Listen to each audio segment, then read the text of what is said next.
அஸ்ஸலாமு அலைக்கும் வரஹ்மத்துல்லாஹி வபரகாத்துஹ். லா தஹ்சன், கவலை கொள்ளாதீர். எதை குறித்து சகோதரரே?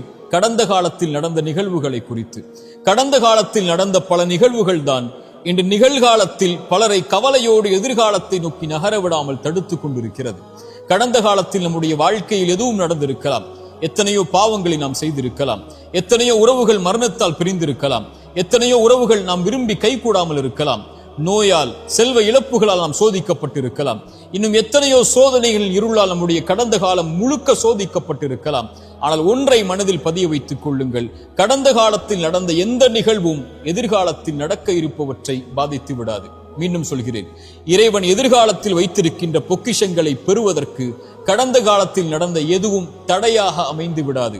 இறைவன் அமைத்த இந்த வாழ்வியல் நேர்கோட்டில், இறைவன் மேலும் கீழும் அமைத்த இந்த வாழ்வியல் முறையில் ஆரம்பிக்கப்பட்டதிலிருந்து முடியும் வரை எதுவெல்லாம் நடக்கும் என்று இறைவன் நிர்ணயித்திருக்கின்றானோ அதுவெல்லாம் நாம் விரும்பாமல் இருந்தாலும், நகராமல் இருந்தாலும், கவலையால் நாம் இருளில் உட்கார்ந்திருந்தாலும் நடக்கத்தான் போகிறது. தோல்வியை வாழ்வியல் சந்தித்து விட்டோமா? இனிமேல் வெற்றி பெற முடியாது என்று எண்ணிக்கொண்டிருக்கிறீர்களா? இந்த நிகழ்வை கவனியுங்கள். உஹதுடைய போர்க்களம் என்ற ஒரு போர்க்களம் இஸ்லாமிய சாம்ராஜ்யத்தில் நடந்தது. இறைத்தூதருடைய வார்த்தையை சில நபித்தோழர்கள் மீறியதன் காரணமாக அந்த பாவத்தால் அந்த போர் முழுக்க சோதிக்கப்பட்டு உஹதுடைய போர் தோல்வியில் முடிந்தது. போரின் தலைவர் இறைத்தூதர், அவர்களுக்கு பின்னால் இருந்தவர்கள் நபித்தோழர்களாக இருந்தாலும் தோல்வியை தழுவியதை பார்த்தவுடன் இஸ்லாமிய சாம்ராஜ்யம் அதோடு அழிந்து விட்டது என்று எதிரிகள் கணக்கு போட்டார்கள்.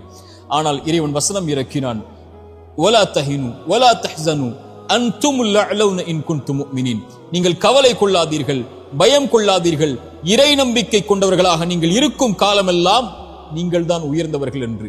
அந்த நம்பிக்கை, அந்த தோல்வியிலிருந்து அவர்கள் பெற்ற பாடத்தில், இறை நம்பிக்கையில் அவர்களுக்கு கிடைத்த பாடம் அடுத்த போர்க்களங்களில் அவர்களை உயர்த்தியது. இஸ்லாமிய சாம்ராஜ்யத்தின் வளர்ச்சியை இன்று நாம் பார்க்கிறோம். இன்னும் எத்தனையோ உதாரணங்களை சொல்லலாம். எமக்கு தோல்வியை இறைவன் கொடுத்தால் அடுத்த நாள் மூச்சு விடுவதற்கு அவகாசத்தை இறைவன் கொடுத்திருக்கிறான் என்றால் வெற்றியின் பாதையில் பயணிப்பதற்காகத்தான். வாழ்வில் குழந்தை இல்லை என்ற சோதனைகள் நீங்கள் அகப்பட்டிருக்கிறீர்களா? இனிமேல் குழந்தை பிறக்க முடியாதா? எத்தனையோ நபிமார்கள் வயதான காலம் வரை இறைவனிடத்தில் பிரார்த்தனை செய்து கடந்த காலத்தில் நடந்ததை நினைத்து அவர்கள் வருந்தி பிரார்த்தனை செய்த காரணத்தால் எதிர்காலத்தில் இறைவன் அவர்களுக்கு குழந்தையை கொடுத்தானே. எத்தனையோ குற்ற உணர்ச்சிகளால் பாதிக்கப்பட்டு அந்த குற்றத்தை செய்த குற்றத்தின் காரணமாக உணர்ச்சியால் அந்த வருத்தத்தில் உங்களுடைய வாழ்வை நீங்கள் சோதனையில் உள்ளாக்கி இருக்கிறீர்களா? எத்தனையோ நபிமார்கள் பாவம் செய்திருக்கிறார்கள்.